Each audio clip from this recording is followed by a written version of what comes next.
স্পর্শ। জি সাহেব। আমি গতকাল বেশ কিছু কাঁচা বাজার করে নিয়ে এসেছি। আমি একা মানুষ, অত বাজারঘাট, কাঁচা বাজার নষ্ট হয়ে যাবে। ওখান থেকে কিছু বাজার তুমি বাড়ি নিয়ে যেও। ঠিক আছে সাহেব।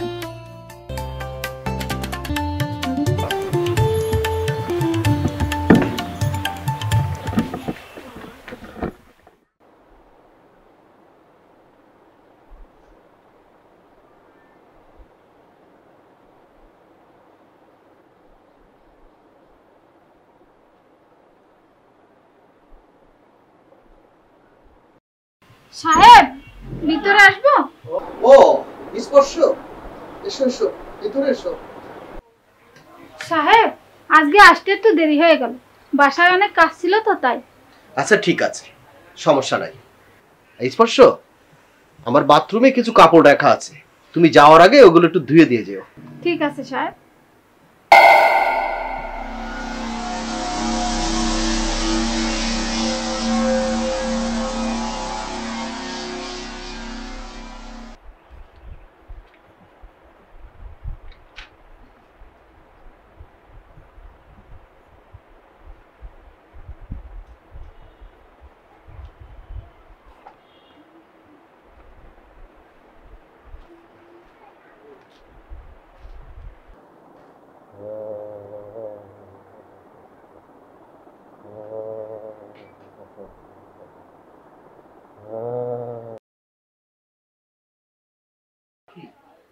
কি ব্যাপার, সাহেব দেখছি শুয়ে আছে, আজ অফিসে যায়নি? সাহেব, সাহেব, সাহেব। ও ও স্পর্শ, তুমি এসেছো? না, আজ অফিসে যাইনি, গায়ে প্রচন্ড জ্বর। স্যারকে বলে ছুটি নিয়েছি।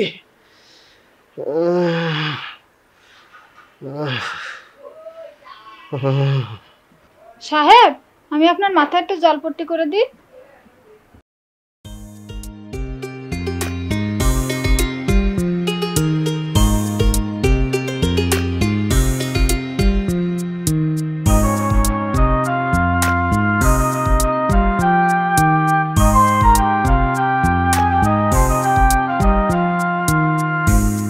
মনের দুঃখ মনে রইল, জানলো না তাকে।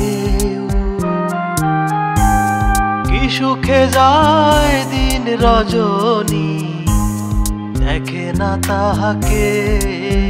আমার মনের দুঃখ মনে রইল, জানলো না তাকে। কি সুখে যায় দিন রজনী, দেখে না তাকে।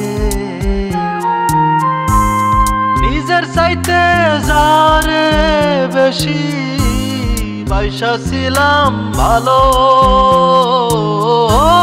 নিজের চাইতে যারে বেশি পয়সা ছিলাম ভালো। সে আমারে কেমন কইরা একলা তুইয়া গেল। সে আমারে কেমন কইরা একলা তুইয়া গেল।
সাহেব,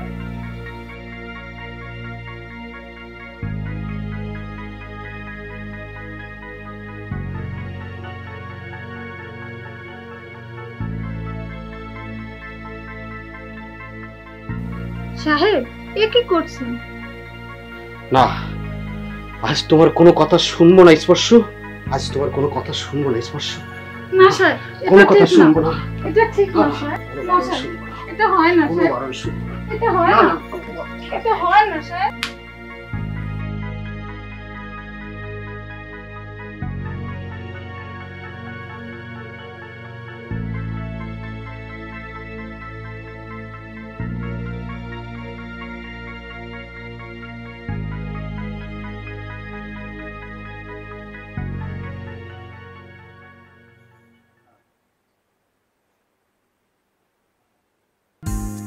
বাঁশবাগানের মাথার ওপর জ্যোৎস্না যখন জলে রে, আমার পরাণে তোমার জন্য কেমন জানি করে।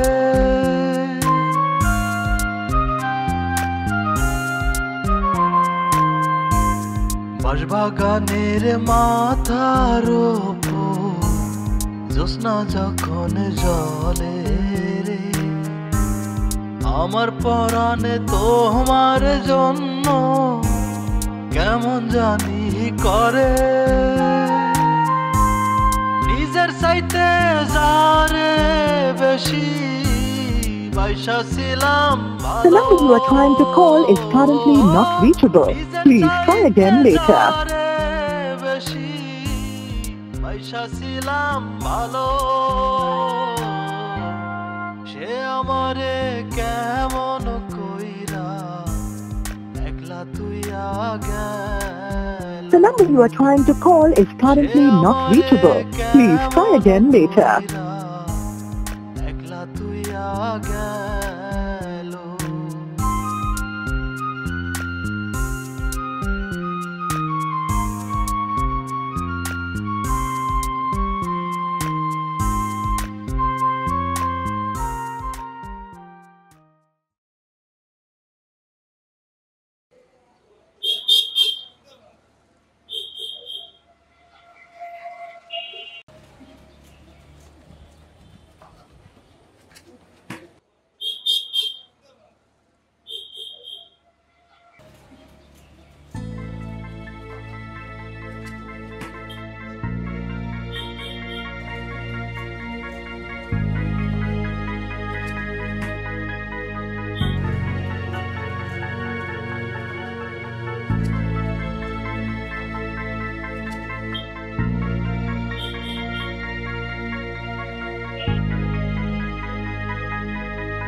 সাহেব, সাহেবের কি হলো? সাহেব, সাহেব কি হয়েছে আপনার? আপনি এখানে? সাহেব, স্পর্শ, তুমি এখানে? সাহেব কি হয়েছে আপনার? অমন করতেছেন কেন?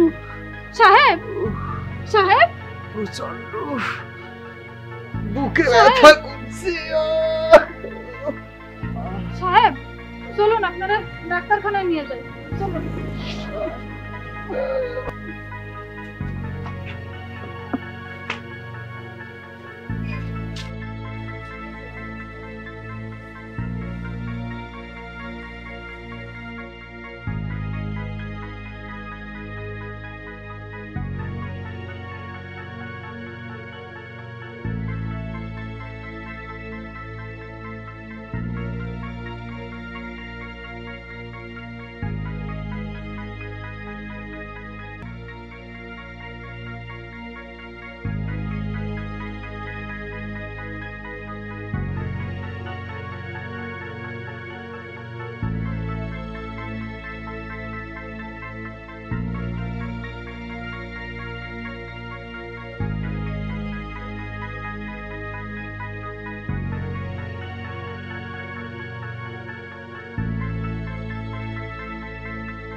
সাহেব, এখন আপনার কেমন লাগছে?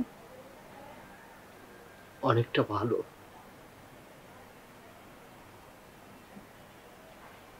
সাহেব, তাহলে এখন আমি আসি।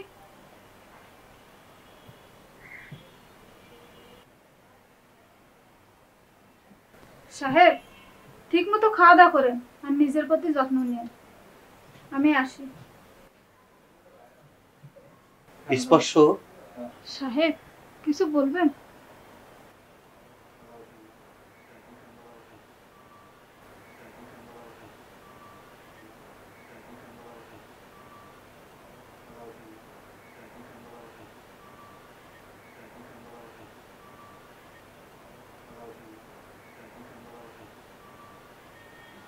স্পর্শ, তোমার সাথে আমার কিছু কথা ছিল। একসময় তুমি আমার এখানে কাজ করতে, এখন তুমি আমার এখানে কেন আসো না সেটা আমি বুঝি, জানি। কিন্তু তুমি জানো না স্পর্শ, আমি কতটা বিবেকের যন্ত্রণায় পড়ছি। সে কথা তোমাকে বলে আমি বোঝাতে পারবো না। সেদিন সত্যি সত্যি আমি বড় অপরাধ করে ফেলেছিলাম স্পর্শ। তুমি আমাকে ক্ষমা করে দাও স্পর্শ। তুমি যদি আমাকে ক্ষমা করে না দাও, সৃষ্টিকর্তা আমাকে ক্ষমা করে দাও।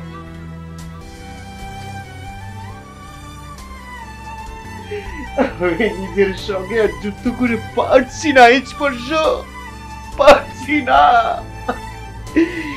আমি বড় অসহায় হয়ে পড়েছি স্পর্শ। তুমি তুমি আমাকে ক্ষমা করে দাও। সাহেব, আমরা গরিব মানুষ, পরের বাড়িতে কাজ করে আমাদের পেট চালাতে হয়। ওসব আমি অনেক আগেই ভুলে গেছি। স্পর্শ, তুমি ভুলে গেলেও আমি ভুলতে পারছি না, কিছুতেই ভুলতে পারছি না ওই দিনের কথা। আমি অনেকবার তোমাকে ফোন করেছি তোমার কাছে ক্ষমা চাওয়ার জন্য, কিন্তু তুমি আমার ফোনটা ধরোনি স্পর্শ। আমি জানি ওই দিন আমি কত বড় অপরাধ করেছি। সেই অপরাধের ক্ষমা একমাত্র তুমি করতে পারো। তুমি আমাকে যতই বলো যে আমি ভুলে গেছি, কিন্তু ওদিনের কথা ভোলার নয়। আমিও জানি তোমার এটা মনের কথা নয় স্পর্শ। ওইদিন আমি পরম অপরাধ করেছি, এই অপরাধ ক্ষমার যোগ্য নয়। সাহেব, আমার অনেক বাড়িতে কাজ আছে, এখন আমি আসি। সাহেব,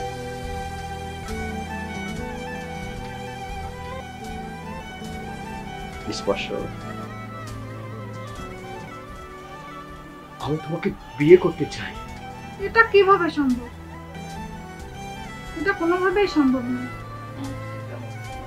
কেন সম্ভব নয়? সাহেব, আমি অনেক গরিব মানুষ, পরের বাড়ি কাজ করে খাই। আমি আপনার বহু যোগ্য নই। আমি তোমাকে বিয়ে করব,